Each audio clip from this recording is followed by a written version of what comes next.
इसके बाद कुछ फैक्ट और है जहां से डायरेक्ट सवाल बनते हैं, वन लाइनर क्वेश्चन बनते हैं। थार के रेगिस्तान जो राजस्थान में हिस्सा है उसकी राजस्थान में लंबाई कितनी है? तो लंबाई है लगभग 640 किलोमीटर। चौड़ाई कितनी है? चौड़ाई है लगभग 300 किलोमीटर। अभी तक ये सवाल जितने भी बार पूछा गया है दोनों एक साथ पूछे गए हैं, लंबाई चौड़ाई। याद रखिएगा क्वेश्चन में पहले लंबाई पूछा गया है या चौड़ाई पूछा गया है। कई बार वो पहले लंबाई लिख देता है, मगर हमारे दिमाग में तो यही रहता है 640 इंटू 300। भाई 640 इसकी लंबाई है, शुरुआत कर देता है चौड़ाई से। तो पहले क्या पूछ रहा है उसी के अकॉर्डिंग आपको ये वैल्यू पुट करनी है। ऊंचाई, जो थार का मरुस्थल है उसका जो भाग पश्चिमी रेगिस्तान राजस्थान में है, इसकी धरातल समुद्र तल से ऊंचाई कितनी है? तो इसकी ऊंचाई है 150 से 300 मीटर। ऊंचाई है 150 से 300 मीटर। ये 150 दक्षिण पश्चिम के हिस्से तक है, 300 उत्तर पूर्वी हिस्से की है। ये भी याद रखिएगा, 150 दक्षिण पश्चिम और 300 उत्तर पूर्वी हिस्से। ढाल मोस्ट इंपोर्टेंट सवाल है। पश्चिमी रेगिस्तान पश्चिमी मरुस्थलीय क्षेत्र का ढाल किस ओर है? अगर वहां पे पानी डाला जाए तो वो बहकर कहां जाएगा? तो इसका ढाल है पूरब से पश्चिम, उत्तर से दक्षिण। ऊपर वाले नीचे की ओर आ जाएंगे और पूर्व वाले पश्चिम की ओर चले जाएंगे। आगे बढ़ते और बात करते हैं कुछ फैक्ट और है जहां से डायरेक्ट सवाल बनता है। क्षेत्रफल, तो जो पश्चिमी रेगिस्तान है, पश्चिमी रेगिस्तान का क्षेत्रफल कितना है? तो देखिए राजस्थान का 61.11%। ये पहले भी हम चर्चा कर चुके हैं चारों भौतिक भूभाग के संदर्भ में क्षेत्रफल जनसंख्या की। तो राजस्थान का सबसे बड़ा भौतिक भूभाग कौन सा है? पश्चिमी रेगिस्तान है। इस दृष्टि से ये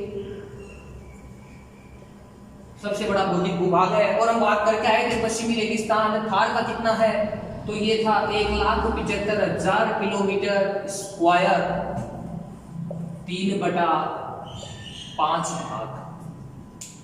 3/5 भाग थार का 3/5 भाग राजस्थान में है। मगर ये पूछा जाए भारत के कुल रेगिस्तान का राजस्थान में कितना है, तो भारत का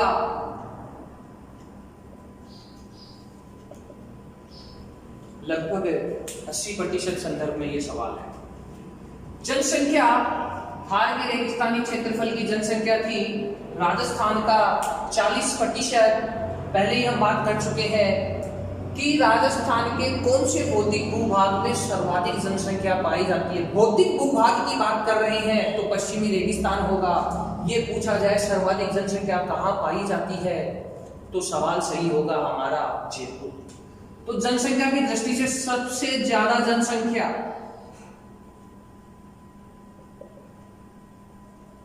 पश्चिमी रेगिस्तान में ही है।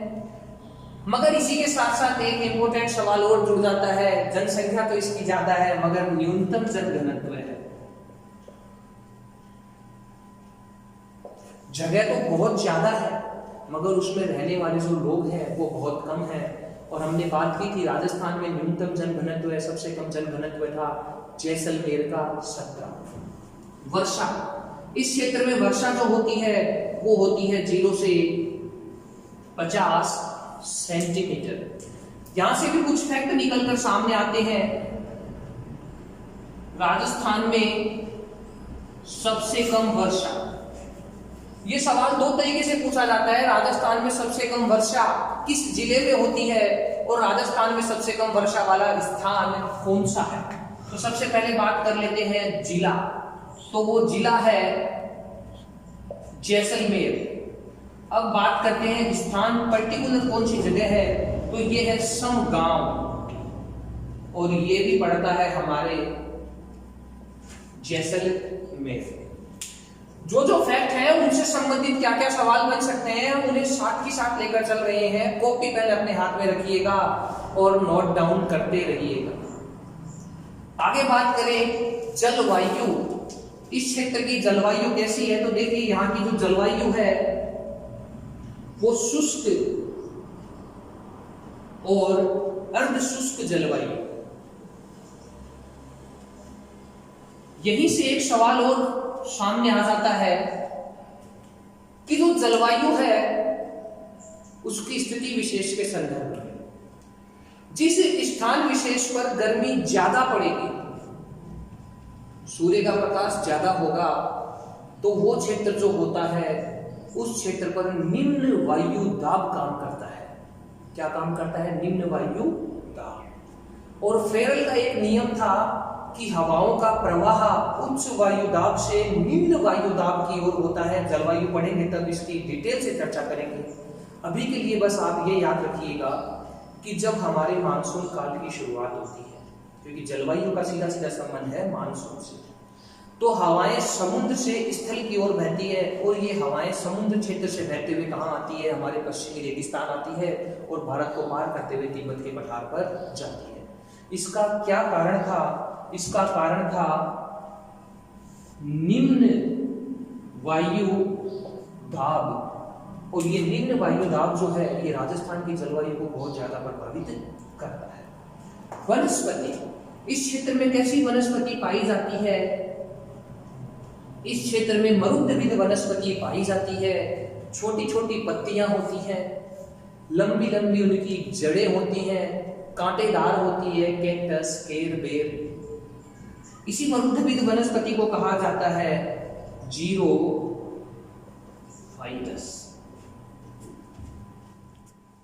एक मोस्ट इंपोर्टेंट क्वेश्चन है, राजस्थान का कौन सा भौतिक भूभाग दक्षिणी पश्चिमी मानसूनी हवाओं को आकर्षित करके वर्षा करवाता है और ऋतु चक्र को नियमित करता है? याद रखिएगा, भारत और राजस्थान में जो मानसून है उसे दक्षिणी पश्चिमी मानसून के नाम से जाना जाता है। तो वो हवाएं हमारे पास क्यों आती है? इसका कारण था थार का रेगिस्तान, थार के रेगिस्तान का निम्न वायुदाब क्षेत्र, क्योंकि वहां उच्च वायुदाब क्षेत्र होता है और फेरल का नियम है हवाएं उच्च वायुदाब से निम्न वायुदाब क्षेत्र की ओर आती है। तो ये है पश्चिमी रेगिस्तान या पश्चिमी रेगिस्तान का विभाजन।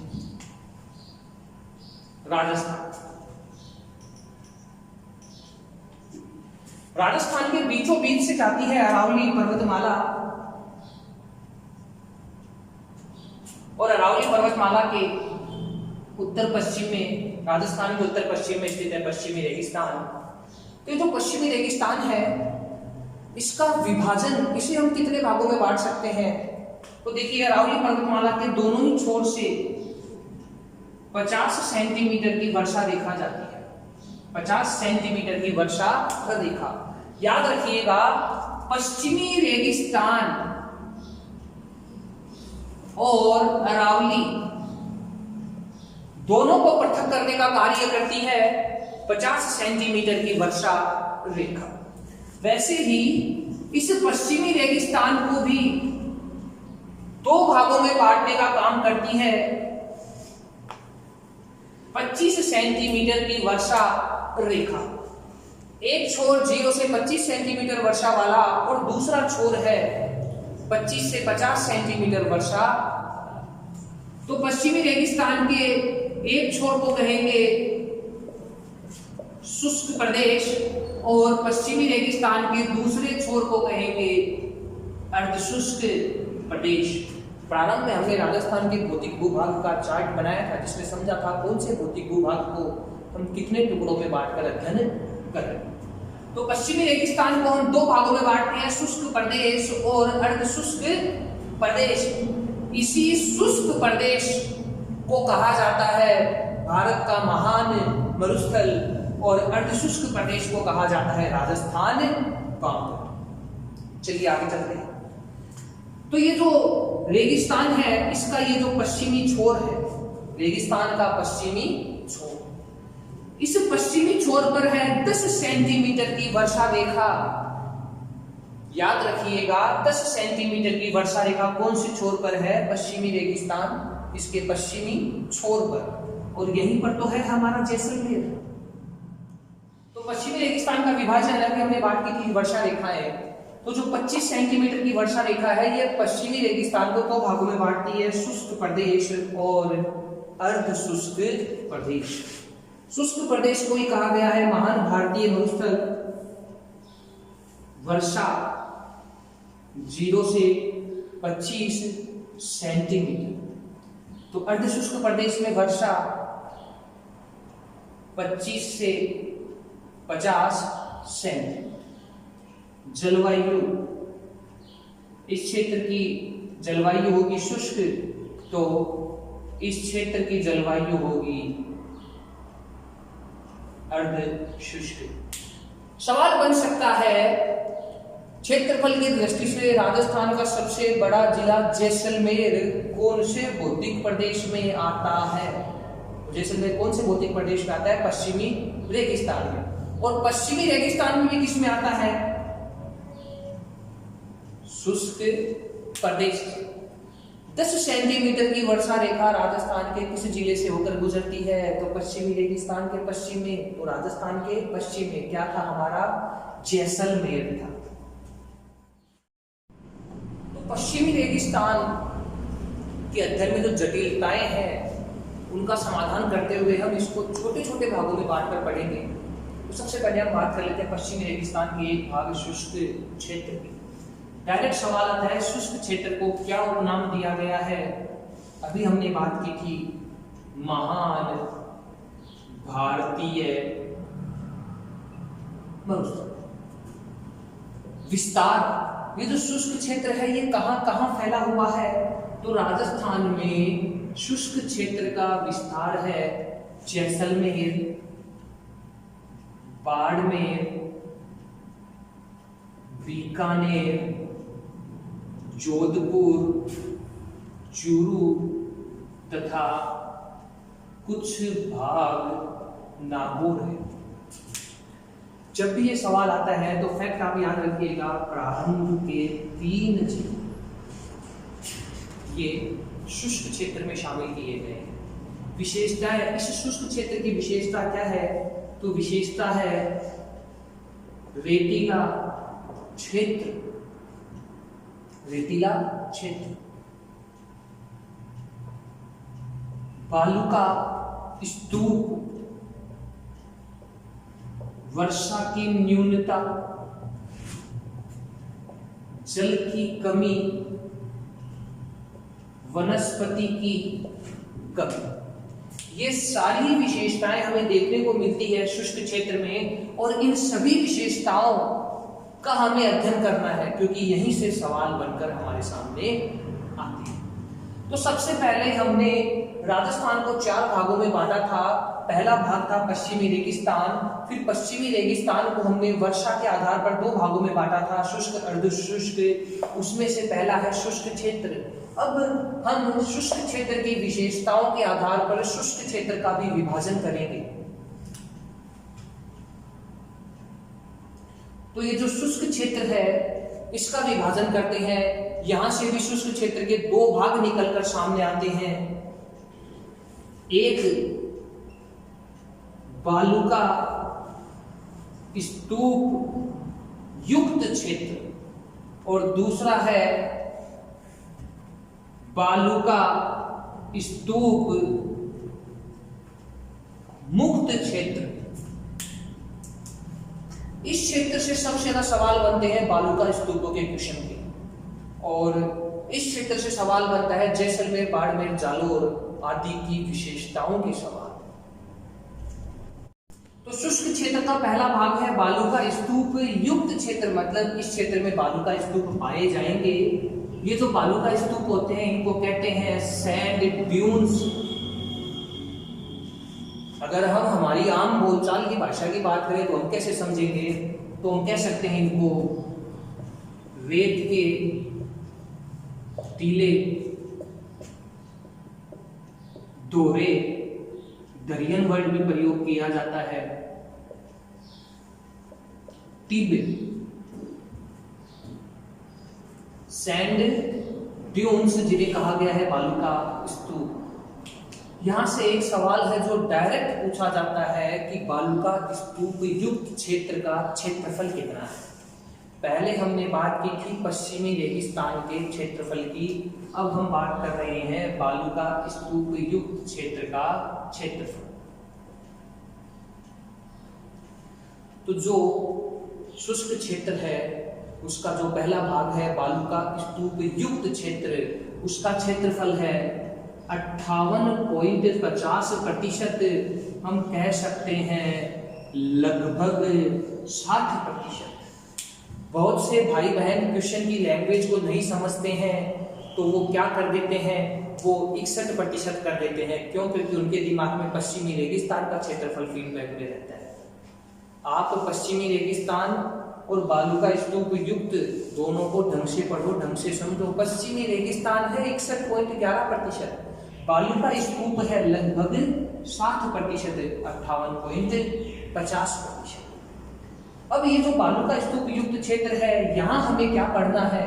तो यहाँ हमें बात करनी है बालू का स्तूपों की, जो रेत के टिब्बे दोहरे हैं उनकी, और यहीं से सवाल बनते हैं बालू का स्तूपों के प्रकार, कि बालू का स्तूप जो है इनके कौन कौन से प्रकार हैं, कौन से प्रकार की क्या विशेषता है, कौन कौन से बालू का स्तूप राजस्थान के कौन कौन से जिले में दिखाई देते हैं। ये फैक्ट है कि यहाँ से सवाल तो बनता ही होता है।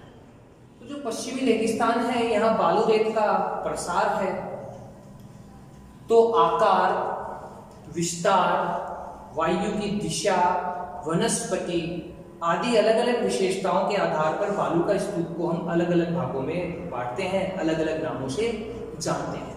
तो सबसे पहले हम बात करेंगे अनुदैर्घ्य पवनानुवर्ती बालू का स्तूप।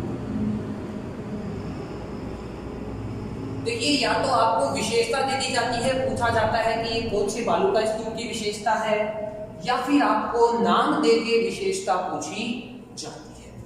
अगर यहाँ से आने वाले डिफिकल्ट सवाल की बात करूं तो सवाल बनता है कि इन बालू का स्तूपों का विस्तार कौन कौन से जिलों में है या किस जिले में नहीं। तो देखिए, जो अनुदैर्घ्य या पवनानुवर्ती बालू का स्तूप है, इसे एक उपनाम भी दिया गया है, जो है रेखीय बालू का स्तूप या सीप। क्या कहा जाता है? रेखीय बालू का स्तूप या सीप। तो ये जो है, ये होते कैसे हैं, ये दिखाई कैसे देते हैं, या ये कहां बनते हैं? तो देखिए, निर्माण वायु की दिशा के अनुदिश, मैं कह सकता हूं समानांतर, जिधर हवा बहेगी उधर ही ये बालू का स्तूप होंगे। यदि आप कभी रेतीले क्षेत्रों में गए हैं, किसी टीबे पर बैठे हैं, तो आप देखेंगे कि उस टीबे पर कुछ लहर होंगी, कुछ धारियां बनी हुई होंगी। वो जो लहर और धारियां हैं, वही बालू का स्तूप के प्रकार में शामिल है। तो ये बनते हैं वायु की दिशा के अनुदिश, वायु की दिशा के समानांतर, जिधर हवा जाएगी उधर ही ये बनेंगे। तो हमारे हवा यूं बह रही है, तो ये कैसे बनेगी? तो जो इन पर लहर होगी वो हवा की साथ साथ बनेगी। ये हवा के छोर पर हवा के साथ साथ बनेगी।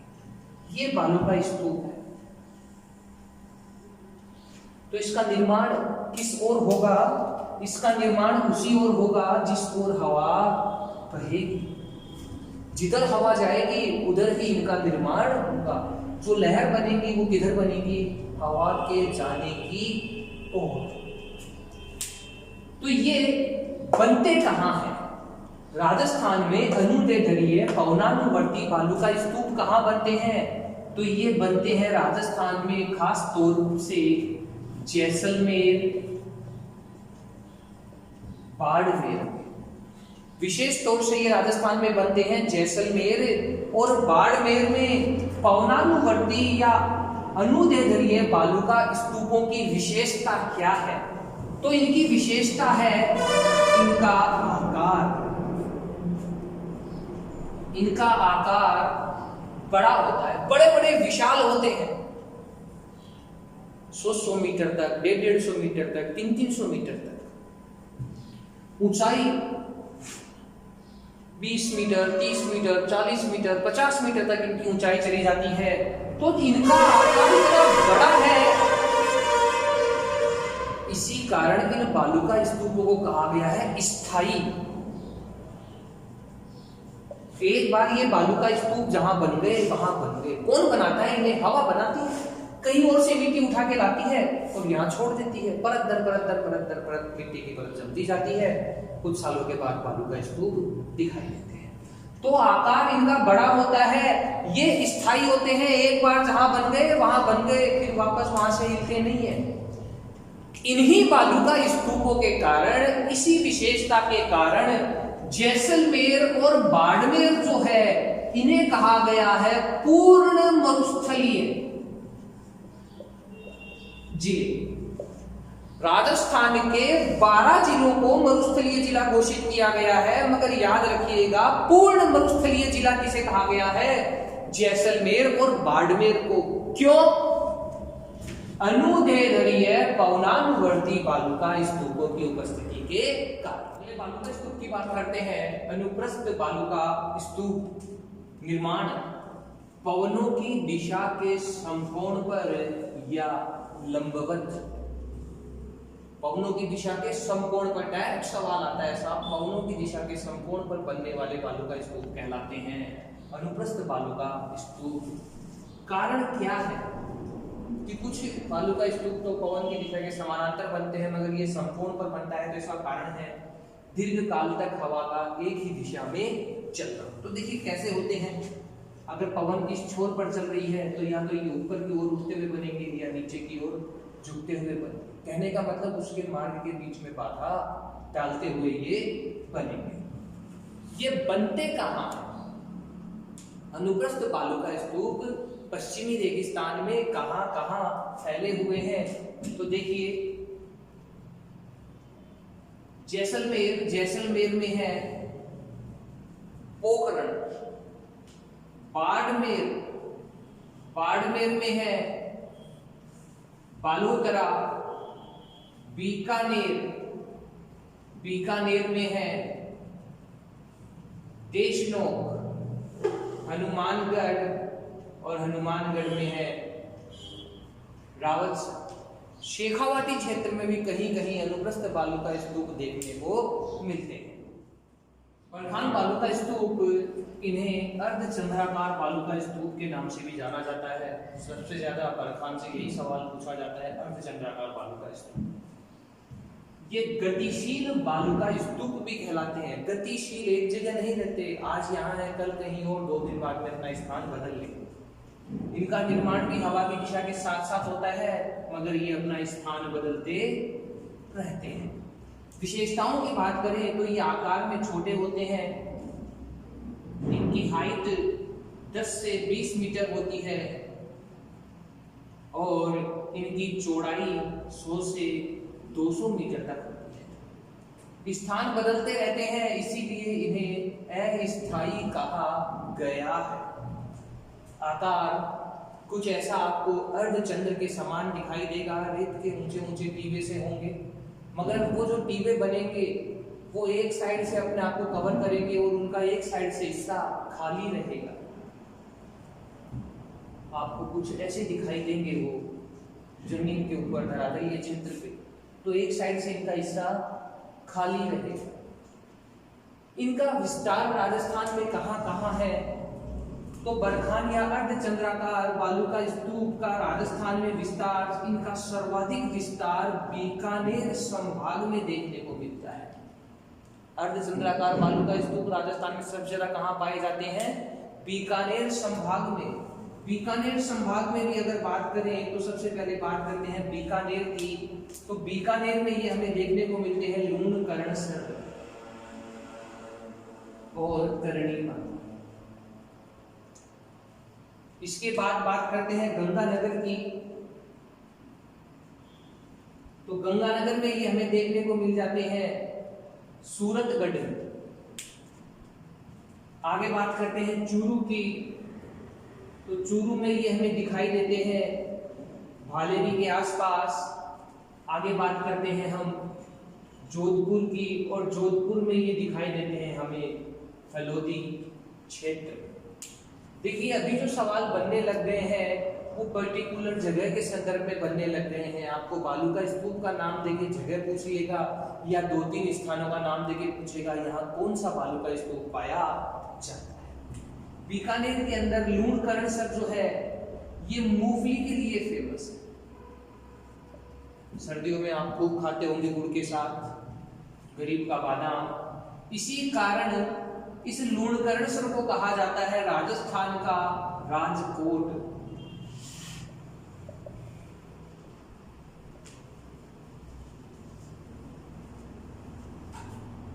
गंगानगर का सूरतगढ़, यहीं पर है एशिया का सबसे बड़ा कृषि फार्म।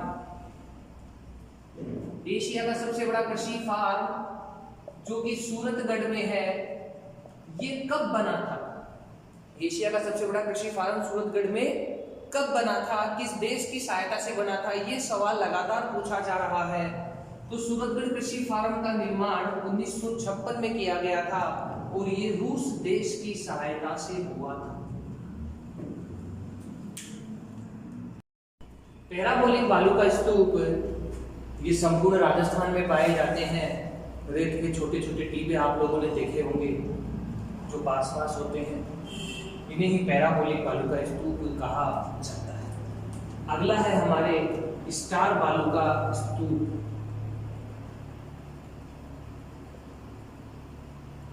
इसे तारा बालू का स्तूप भी कहते हैं। बचपन में आपने बहुत सारे स्टार बनाए होंगे।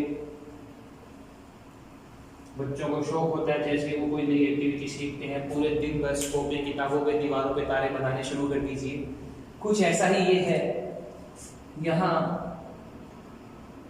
इनके प्रत्येक छोर पर रेत के टीबे होते हैं और ये श्रृंखलाबद्ध तरीके से होते हैं। तो स्टार बालू का स्तूप राजस्थान में कहाँ पाए जाते हैं? सबसे ज्यादा इनका विस्तार जैसलमेर में देखने को मिलता है और जैसलमेर में भी पोखरण से मोहनगढ़ तक। देखिए पोखरण से मोहनगढ़ के मध्य ही भूगर्भीय जलपट्टी लाठी सीरीज भी पाई जाती है। अभी हम विस्तार से चर्चा करेंगे। इसके अलावा ये हमें दिखाई देते हैं गंगानगर में, सूरतगढ़ के पास क्षेत्र। ये जो स्टार बालू का स्तूप होते हैं ये कैसी स्थिति में होते हैं? ये हमेशा श्रृंखलाबद्ध मिले, एक दो नहीं झुंड होगा। देखिए 1 2 3 4 5 स्टार के लिए भी 5 कोणों की आवश्यकता है। तो वैसे ही ये जो बालू का स्तूप होंगे ये हमेशा श्रृंखलाबद्ध तरीके से होंगे।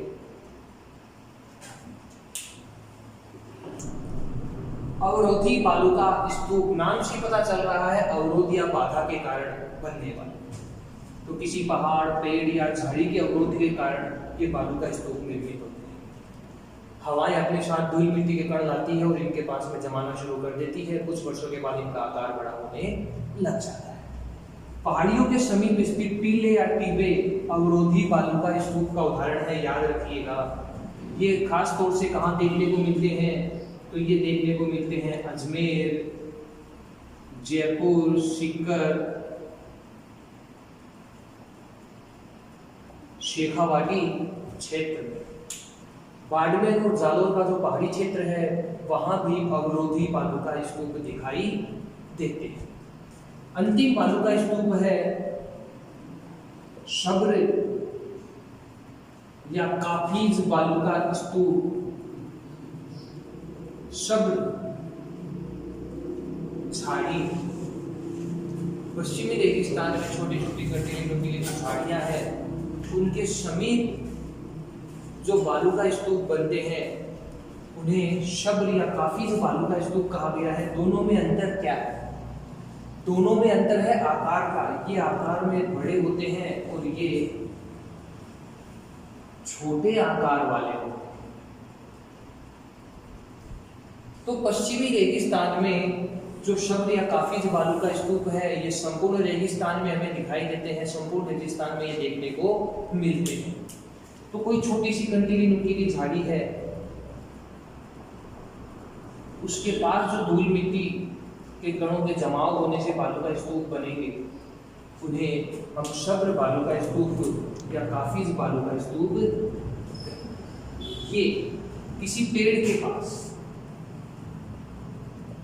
उसके अवरोध के कारण जो धूल मिट्टी जमेगी और जो बालू का स्तूप बनेंगे उसे अवरोधी बालू का स्तूप कहेंगे। दोनों में अंतर आकार का है। राजस्थान में सर्वाधिक बालू का स्तूप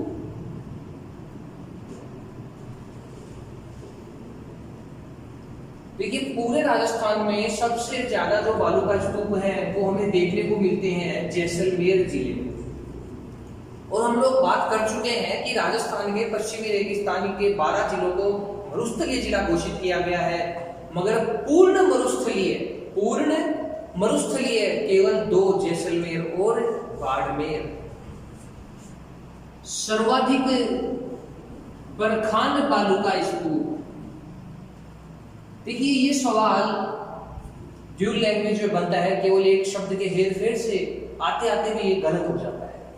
सर्वाधिक बरखान पाए जाते हैं बीकानेर जिले, बीकानेर संभाग में, मगर यहीं से अगर पूछ लिया जाए नवीन बरखान बालू का स्तूप, ये पहले बन चुके हैं और ये भी बन रहे हैं नया। तो ये नवीन बरखान बालू का स्तूप कहाँ पाए जाते हैं? ये पाए जाते हैं शेखावाटी, झुंझुनू सीकर, चूरू के क्षेत्र। सर्वाधिक बरखान और नवीन बरखान केवल शब्दों का हेरफेर है, क्वेश्चन आते आते गलत हो जाएगा। चलिए बात कर लेते हैं बालू का स्तूप युक्त क्षेत्र कुछ विशेष स्थानों की। सबसे पहले हम बात करते हैं समगांव जैसलमेर। क्यों खास है? सबसे कम वर्षा वाला स्थान। राजस्थान में सबसे कम वर्षा कहाँ होती है? समगांव में होती है। सबसे कम वर्षा किस जिले में होती है? तो वो होती है जैसलमेर जिले में। जब यहाँ वर्षा ही नहीं होती तो वनस्पति कहाँ से आएगी? और सम का ये सवाल भी काफी हाईलाइट बनता है, वनस्पति रहित क्षेत्र। इसके बाद हम बात करते हैं धरियन जैसलमेर। देखिए, धरियन जैसलमेर प्रसिद्ध है भ्रमणशील बालू का स्तूपों के लिए। एक स्थान पे टिकते ही नहीं है, आज यहाँ है 2 दिन बाद कहीं और दिखाई देंगे, हो सकता है 5 दिन बाद अपना स्थान बदल ले। तो ये भ्रमणशील है, इसीलिए इस क्षेत्र में कोई रहना पसंद नहीं करता। सपोज दैट आज मकान बनाया साहब, कल हमने जीवड़ा करा, 4 दिन बाद मालूम चला मकान गायब हो गया। हो सकता है दरियन बालू का स्तूप, कोई बालू का स्तूप आके बैठ जाए। तो ये जो दरियन जैसलमेर है, ये भ्रमणशील बालू का स्तूपों के लिए प्रसिद्ध है। यहाँ पर भ्रमणशील बालू का स्तूप है, इसीलिए ये है जन शून्य क्षेत्र। याद रखिएगा, वनस्पति रहित क्षेत्र समगांव है और जन शून्य क्षेत्र है धरियन। आगे बढ़ते हैं और हम बात करते हैं एक विशेष स्थान नाचना जैसलमेर की। ये नाचना जैसलमेर क्यों फेमस है? तो देखो, सबसे पहले तो अपन बालू का स्तूप के संदर्भ में बात करें तो नाचना गांव जैसलमेर जो फेमस है, ये प्रसिद्ध है बालू का स्तूपों के कारण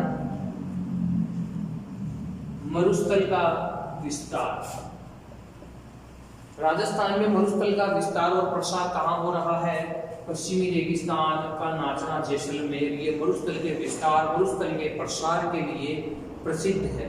अगर क्षेत्र की बात की जाए कि मरुस्थल के विस्तार या क्षेत्र के लिए प्रसिद्ध क्षेत्र है तो वो है नाचना गांव।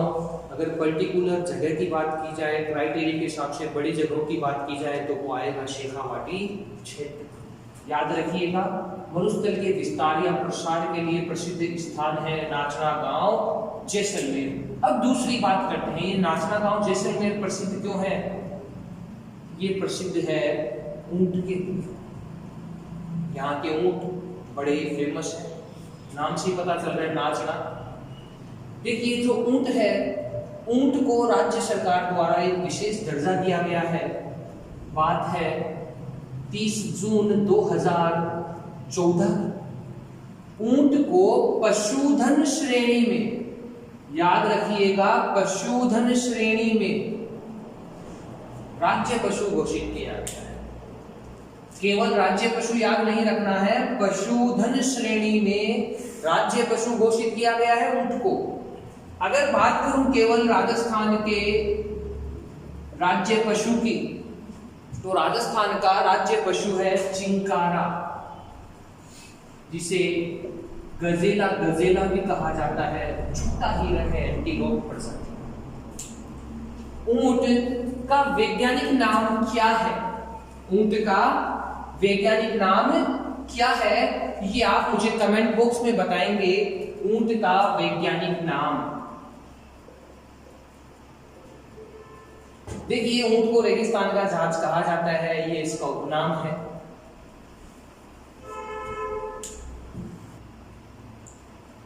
पर्यटन के क्षेत्र में भी हमारा थारगा रेगिस्तान बहुत ही प्रसिद्ध है। ऊंट महोत्सव, इसका आयोजन बीकानेर में किया जाता है जनवरी माह में। मरु महोत्सव का आयोजन जैसलमेर में किया जाता है जनवरी फरवरी माह में। और थार महोत्सव का आयोजन होता है बाड़मेर फरवरी और मार्च माह में। याद रख लीजिएगा कौन से महोत्सव का आयोजन कहाँ होता है और आयोजन किस माह में होता है, क्योंकि यहाँ से सवाल क्रम से भी बन जाता है। आपको 3 या 4 महोत्सव दे दिए जाते हैं और आयोजन के क्रम के अनुसार उनको